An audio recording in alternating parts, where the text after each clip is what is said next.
Assalamualaikum warahmatullahi wabarakatuh. Yang terhormat Ibu Amri Nurfieni SSTMH sebagai dosen pembimbing pada mata kuliah Pendidikan Pancasila serta teman-teman yang saya banggakan. Puji syukur marilah kita panjatkan kepada Allah Subhanahu wa taala dan salawat serta salam semoga tetap tercurahkan kepada Nabi Muhammad sallallahu alaihi wasallam. Adapun topik yang akan kami bahas pada diskusi kali ini yaitu tentang Pancasila sebagai sistem filsafat. Saya Zulfi Febriani Salsabila selaku moderator akan membimbing jalannya diskusi ini. Sebelumnya, saya akan memperkenalkan anggota kelompok kami yang terdiri dari Virgi Arini, saya sendiri Zulfi Febriani Salsabila, Kalisa Az-Zahra, dan Muhammad Andre Ardiansyah. Langsung saja, saya persilahkan kepada teman-teman untuk menyampaikan materi. Assalamualaikum warahmatullahi wabarakatuh. Di sini saya akan menjelaskan mengenai sumber historis, sosiologis, politis tentang Pancasila sebagai sistem filsafat. Sumber historis Pancasila sebagai sistem filsafat.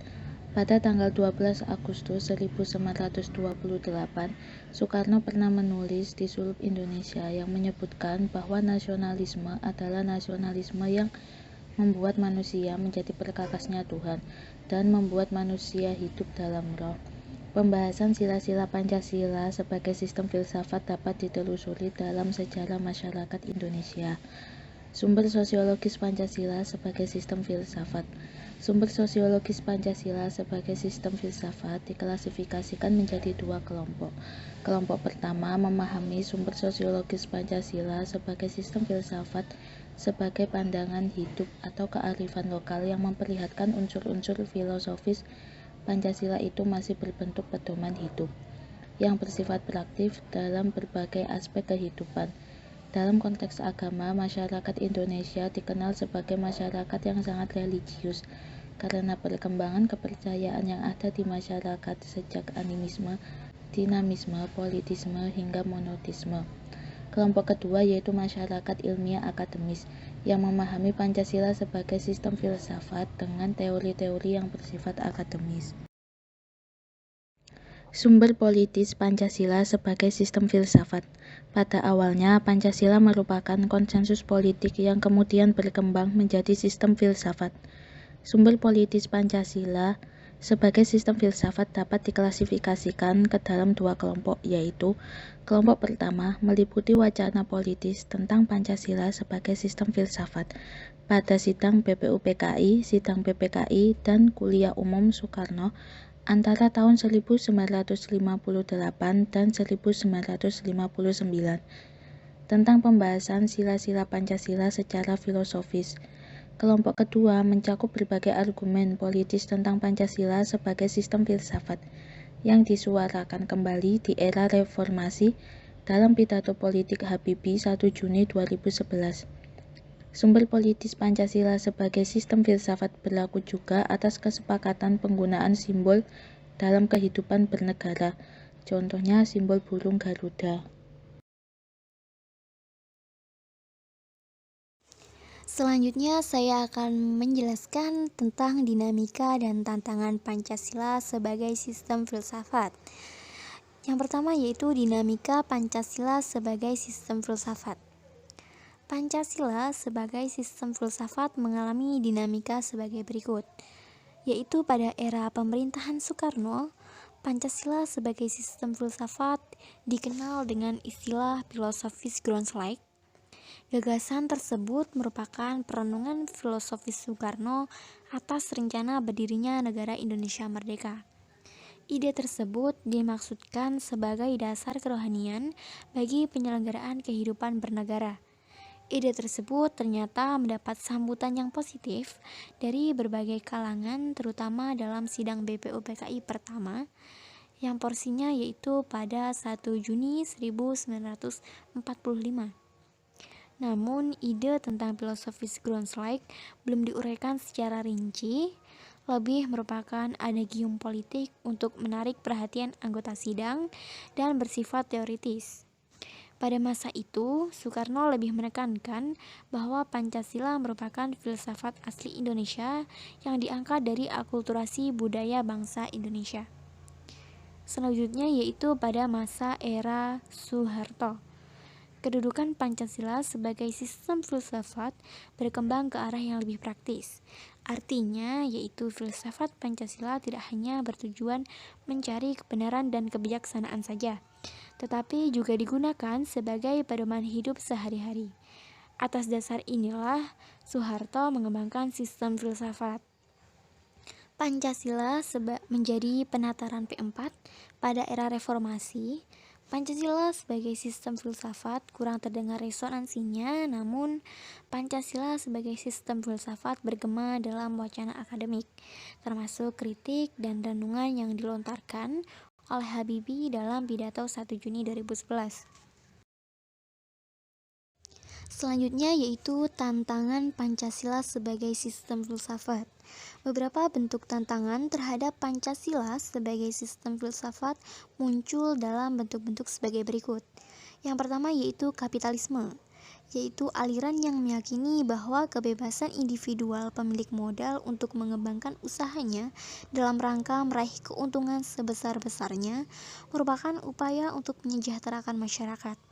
Salah satu bentuk tantangan kapitalisme terhadap Pancasila sebagai sistem filsafat ialah meletakkan kebebasan individual secara berlebihan sehingga dapat menimbulkan berbagai dampak negatif, seperti monopoli, gaya hidup konsumerisme, dan lain-lain. Yang kedua yaitu komunisme, yaitu adalah sebuah paham yang muncul sebagai reaksi atas perkembangan kapitalisme sebagai produk masyarakat liberal. Komunisme merupakan aliran yang meyakini bahwa kepemilikan modal dikuasai oleh negara untuk kemakmuran rakyat secara merata. Salah satu bentuk tantangan komunisme terhadap Pancasila sebagai sistem filsafat ialah dominasi negara yang berlebihan sehingga dapat menghilangkan peran rakyat dalam kehidupan bernegara.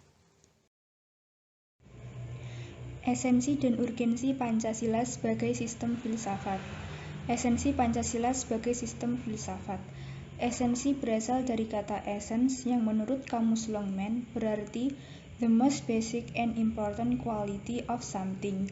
Sedangkan dalam Kamus Besar Bahasa Indonesia, esensi adalah kata benda yang artinya hakikat, inti, atau hal yang pokok. Dalam sila-sila Pancasila terdapat patologi budaya Pancasila yang bisa menghancurkan nilai-nilai yang terkandung pada setiap sila Pancasila. Fenomena yang terjadi pada masa Indonesia saat ini seperti korupsi, kerusuhan, dan moral yang bertentangan dengan nilai Pancasila. Dengan berkembangnya dunia dan segala masukan berbagai macam dari luar negeri ke dalam negara, Pancasila sebagai konsep dasar kehidupan rakyat Indonesia harus diperkuat serta ditanamkan agar kita tidak dijajah oleh bangsa lain. Memang tidak dijajah dalam hal fisik, tetapi dijajah dalam hal pemikiran yang secara perlahan-lahan membuat berubah rakyat Indonesia dari sila-sila Pancasila itu sendiri. Berikut ini adalah contoh penerapan esensi Pancasila. Yang pertama adalah sila pertama, yaitu ketuhanan yang Maha Esa. Artinya sesuai dengan agama dan keyakinan yang sejalan dengan asas kemanusiaan yang adil dan beradab. Contohnya, rakyat Indonesia memiliki hak untuk memilih agama yang akan ia anut dan jalani tanpa ada unsur paksaan. Bebas melaksanakan kegiatan agama dengan syarat tidak melanggar norma-norma di Indonesia, dan saling menghormati dengan agama lain. Yang selanjutnya adalah sila kedua, yaitu kemanusiaan yang adil dan beradab. Artinya setiap warga negara telah mengakui persamaan derajat, kewajiban antara sesama manusia sebagai asas kebersamaan bangsa Indonesia dan hak. Contoh penerapannya adalah majikan tidak sewenang-wenangnya bertindak ke pembantunya yang tidak berberi kemanusiaan. Yang selanjutnya adalah sila ketiga, yaitu persatuan Indonesia.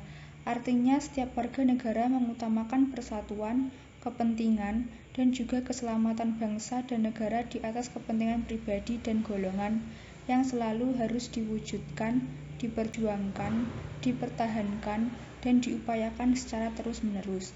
Contoh penerapannya yaitu tidak terlalu menonjolkan kebudayaan masing-masing daerah untuk melihat siapa yang terbaik, tetapi dipelajari dan ikut melestarikan serta meyakinkan bahwa perbedaan itu baik. Yang selanjutnya adalah sila keempat, yaitu kerakyatan yang dipimpin oleh hikmat kebijaksanaan dalam permusyawaratan perwakilan.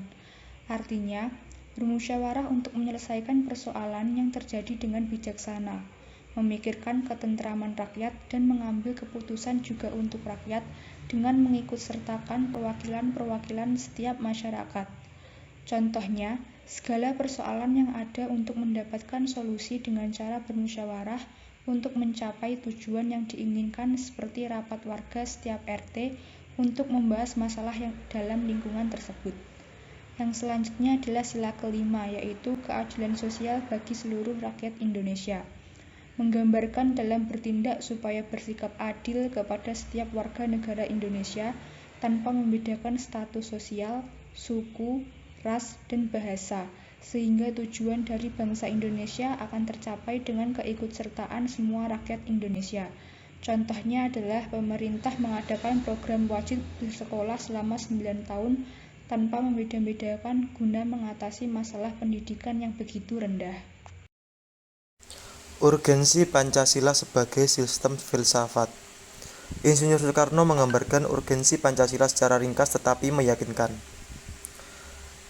Pancasila adalah satu dasar filsafat dan juga satu alat pemersatu bangsa yang juga pada hakikatnya satu alat mempersatukan dalam perjuangan menyiapkan segala macam penjajahan terutama imperialisme. Memahami urgensi Pancasila sebagai dasar negara bisa menggunakan dua pendekatan, yaitu pendekatan institusional dan pendekatan sumber daya manusia. Pendekatan institusional adalah membentuk dan menyelenggarakan negara yang berdasarkan pada nilai-nilai Pancasila, sehingga negara Indonesia dapat mewujudkan tujuan negara atau terpenuhinya kepentingan nasional. Sementara itu, pendekatan sumber daya manusia terdapat pada dua aspek, yaitu orang-orang yang menjalankan pemerintahan dengan cara melaksanakan nilai-nilai Pancasila secara murni dan konsekuen di dalam mengemban tugas dan bertanggung jawab, sehingga kebijakan negara akan menghasilkan kebijakan yang mengedepankan kepentingan rakyat. Tetapi melihat kejadian yang jauh dari sikap penerapan nilai-nilai Pancasila pada Indonesia seperti masyarakat yang hanya memeluk agama tertentu karena faktor mayoritas, sehingga ia tidak bisa menjalani ajaran agamanya dengan baik. Sikap tidak adil terhadap sesama hanya karena peradaban suatu hal. Aksi bentrok antar suku karena rendahnya kesadaran dan rasa persatuan. Dan perlakuan tidak adil di beberapa tempat sosial karena faktor perbedaan ras. Untuk mengatasi beberapa masalah yang ada, perlu pemahaman yang mendalam terhadap urgensi Pancasila sebagai dasar negara. Urgensi Pancasila sebagai dasar negara yaitu 1. Agar pejabat publik dapat menyelenggarakan negara tidak kehilangan arah. 2. Agar partisipasi aktif seluruh warga negara dalam proses pembangunan dalam berbagai bidang kehidupan bangsa dijiwai oleh nilai-nilai Pancasila. Dengan demikian, pada gilirannya nanti cita-cita dan tujuan negara dapat diwujudkan sehingga secara bertahap dapat diwujudkan masyarakat yang makmur dalam keadilan dan masyarakat yang adil dalam kemakmuran. Terima kasih. Demikian tadi pemaparan materi dari kelompok kami mengenai Pancasila sebagai sistem filsafat. Saya selaku moderator mewakili kelompok 7, mohon maaf apabila ada salah kata dalam penyampaian materi. Wassalamualaikum warahmatullahi wabarakatuh.